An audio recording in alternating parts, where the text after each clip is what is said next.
on YouTube. No, it's been a while. It's been a long while, actually. To be honest with you, just been busy and ain't felt like it. I mean, it's just that, it's as simple as that. You know, you get home, it's hot, you know, and you're working and it's hot, and you just don't feel like it. But we was out to dinner a couple weeks ago with a buddy of ours, friend of ours, and he was like, man, what's going on with the YouTube videos? He said, that's what I occupy my time with at work. And so obviously, it's not real busy at work, I guess. So here you go, Dougie. I'm gonna put one out there. I'm not sure if there's gonna be one after this, but we'll see. I mean, if it goes smooth and it ain't too much of a pain in the butt, maybe it will. But so anyhow, small little recap, because it's been a while. My dumb ass bought another track cutter. But this time, it was me and my partner went in together. So we bought it together. All repairs are split in half. Payments are split in half. Fuel that goes in it's split in half. So it's better than it was before, but we have had nothing but trouble with this thing since the day we pulled it off the lowboy. I'm not kidding you. Nothing. I mean, literally, we've had trouble with it since the day we put it on the lowboy, honestly. But it's fuel issues. Should rust in the tank. Obviously, that machine sat for a while with no fuel in it, so moisture got in there, rusted the tank. Weak hydraulics, of course, hoses, one right after the other. I mean, that's just track. That's inevitable anyway with a track machine. But so we knew the pumps were weak, right? And the plan was to run this thing through the hot weather so we could cut trees in the air conditioning. You know, I mean, that's ultimately, at the end of the day, when you buy a track cutter, it's so you can cut trees and be comfortable and sit on your rear end and do it, right? So the plan was to get through the hot weather. We got a big job to do in the fall with big timber, and we're probably going to hand stump most of that anyway. So we were going to just get through this. When we moved into the fall, if export comes back, who knows, and Poplar does anything, we might not even do that. But so the plan was, that's the plan, right? Just get through the hot weather. Well, Tuesday mid-morning, the pump just quit, just grenaded. That was it, we're done. I mean, it's all of a sudden it made a bunch of noise, and I just slowly lost everything. We finished hand cutting the trees because we had the cable and pull them off the cutter. We finished hand cutting the trees.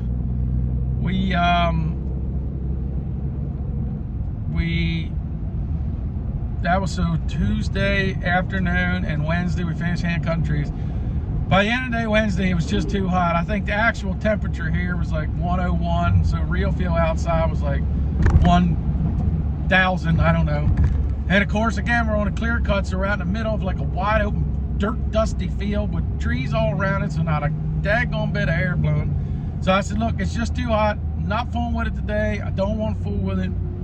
So come back to Thursday morning, bright and early, pulled the pumps off, and took all three of the pumps up to hydraulic shop. I don't think we're having much trouble with the first two pumps. So you got the main pump coming off the motors. Your main pump does everything just about. And then the one behind it's a saw pump. It's just strictly for the saw motor, you know, your big wheel out front. And then the next one back's for your little arms to grab the tree.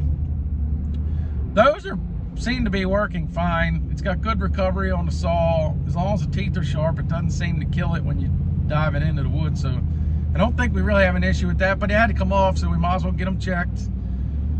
Probably put new seals in them, you know, at the very least.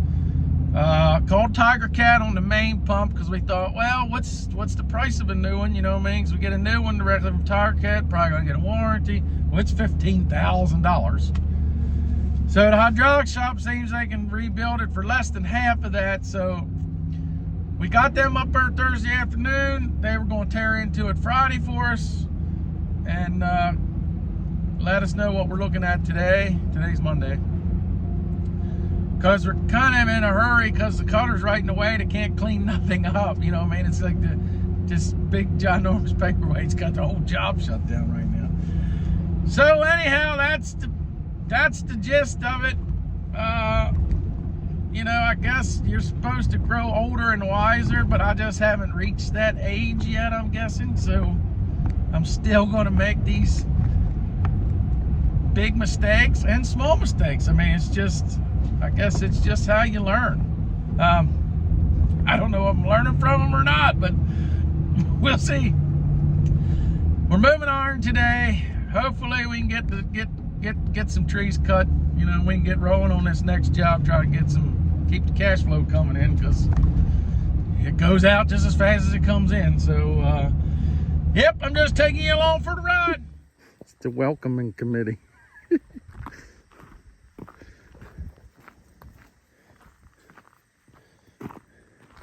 What are you doing, girls?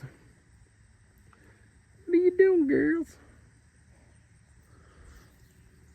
It even looks hot out there, don't it? Well, here she is. I wouldn't necessarily call it open heart surgery, but I guess we'll call it a bypass surgery. Still pretty major surgery, but open heart, I would say, would be the engine. But yeah, it's pretty sad. But all in all, it's not a bad machine.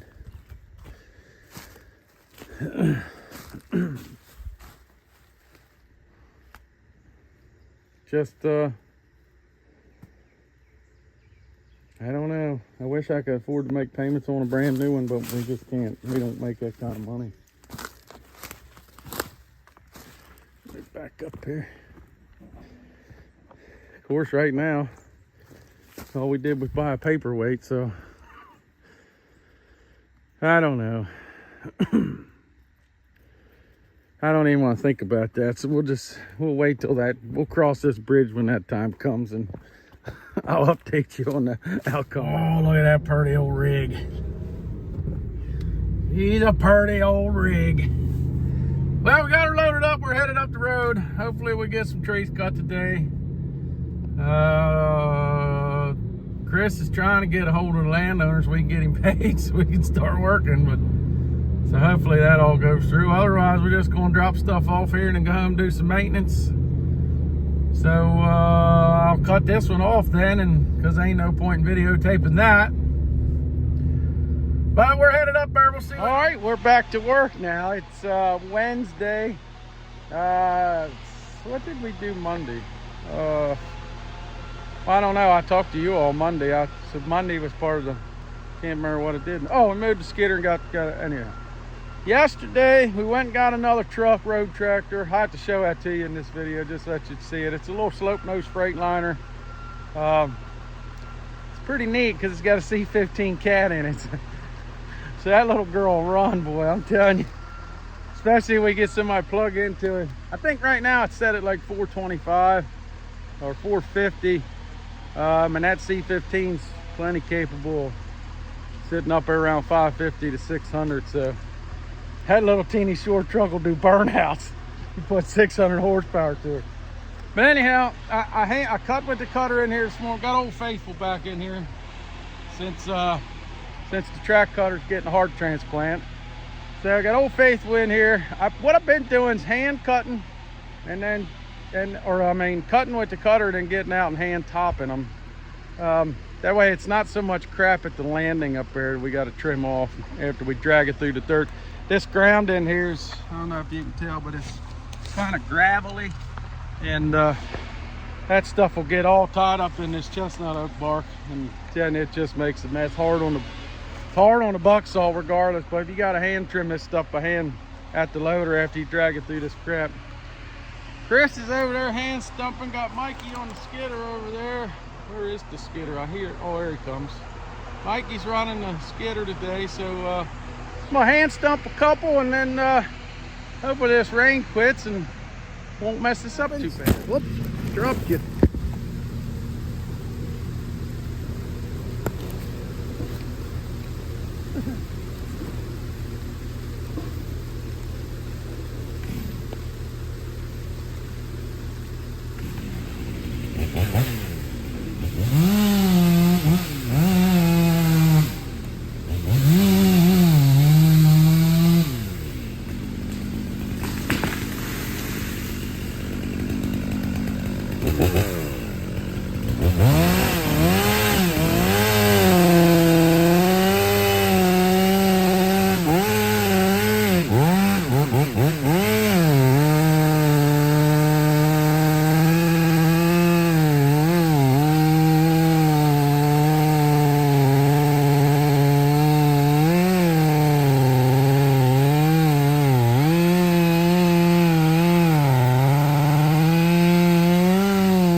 Well, it's not going by itself. So we'll go get some persuasion. All right, here she goes. Easy. Nice and easy. Nice and easy. There you go. That's right. That's right. Go ahead. There you go. There you go. See, you just got to talk to it. Talk to it a little bit. We'll pull the side of it out a little bit. I even tried to score that side so it wouldn't do that. Alright, we're on the maiden voyage in the little freight shaker. Look at this, you can't even see the hood. It's like driving a car. I come out my road, the road I live on, and when we gotta come this direction, we gotta make a left out of the little road I live on onto the main drag, and it's on a little bit of an angle favoring the right side, and in that old Mack you gotta back up, you can't swing it. And this thing here, when I come out through there, I swung so tight I almost didn't make the turn with the trailer. But when we get here, I'll show you what she looks like on the outside. She's a pretty little rig, man. She's a good looking truck. It's just a Freightliner doctored up a little bit, but it'll make a good load truck, that's for sure. I got something to show you. Power windows and power mirrors. Ooh, buddy. We're pooping in tall cotton now. Well, there she is. Dough stacks. All aluminum wheels. Gonna be a good old log truck if she stays together. C15 cat in it. The only thing we gotta find somewhere to turn it up a little bit. It probably is set at 425, 450, I'd venture to say. But we get her juiced up a little bit, where she'll pull these hills up north. She gonna be a good rig. We're gonna see how she does. We got her loaded up. Then we'll head north and see what she does on the hills. I do think she's going to run circles around that Mack, but time will tell, I guess. Dixie likes it. Well, I think the old girl did all right. She's a little underpowered, but it runs about like the Mack does, except when you get to the top of the hill, it recovers faster. So we can get somebody to plug into her, turn her up a little bit, we'll be in good shape. Rides like a dream. I tell you, it's like driving a car. I mean, it turns so short, you got to be careful because you're not, well, I'm not used to it. So it turns so sharp, and you got to really watch where you don't take it too sharp and you run something over with the trailer. But yep, she's doing good. Hopefully she holds up. All right, I'm gonna wrap this one up. Today's Friday. My partner's in Ocean City fishing today, so it's just me and Mikey.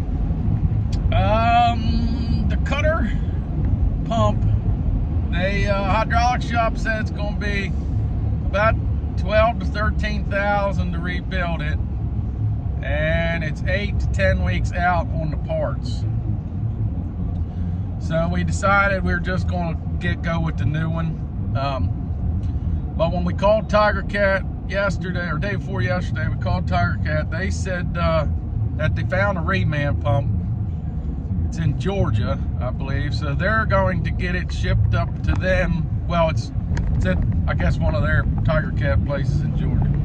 So it's going to come up to Richmond, and then we got to go to Richmond and pick it up. So sometime next week we'll get the pump. So hopefully next week we can get it put back together. God willing, and the creeks don't rise, we'll get it put back together. But yeah, all in all, that's about it. So thanks for watching, like and subscribe, and we'll see you on the next one.